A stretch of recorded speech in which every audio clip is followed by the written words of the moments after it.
Our story begins in the early hours of a fog-laden morning in 1911.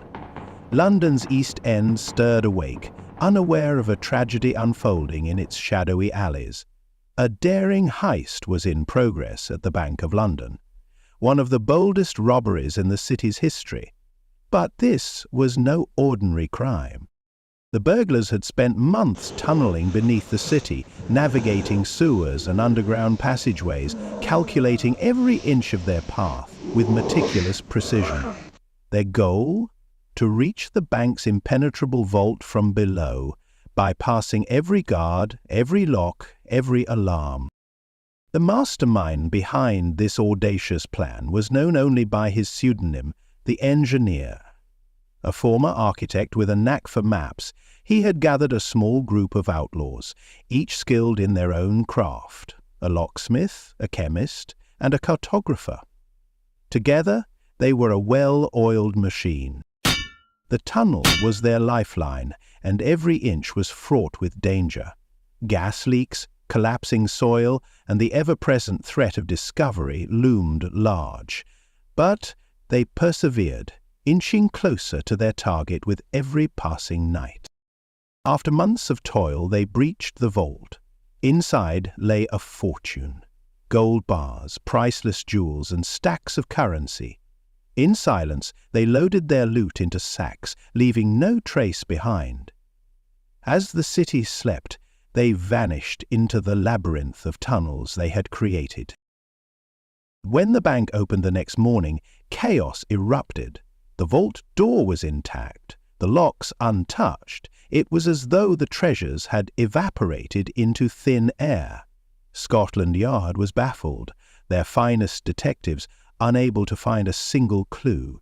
The crime became a legend, and the engineer's identity remained a mystery.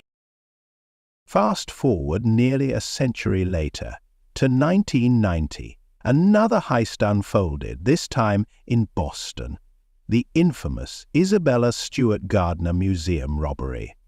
The thieves, dressed as police officers, walked into the museum under the cover of darkness.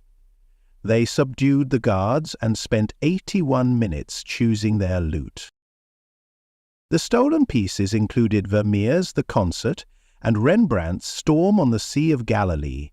Together they were worth over $500 million, making it the largest art heist in history.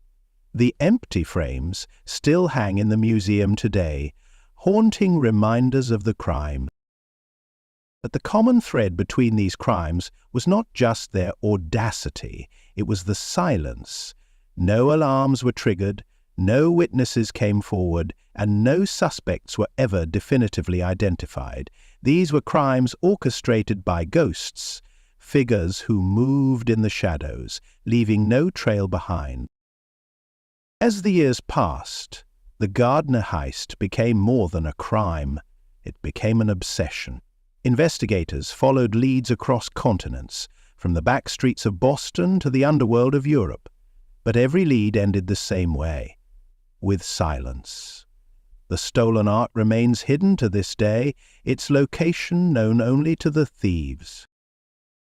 The 20th and 21st centuries have seen countless heists, each more daring than the last. From the Antwerp diamond heist to the Hatton Garden burglary, the playbook remains the same: precision, patience, and an unwavering commitment to the plan.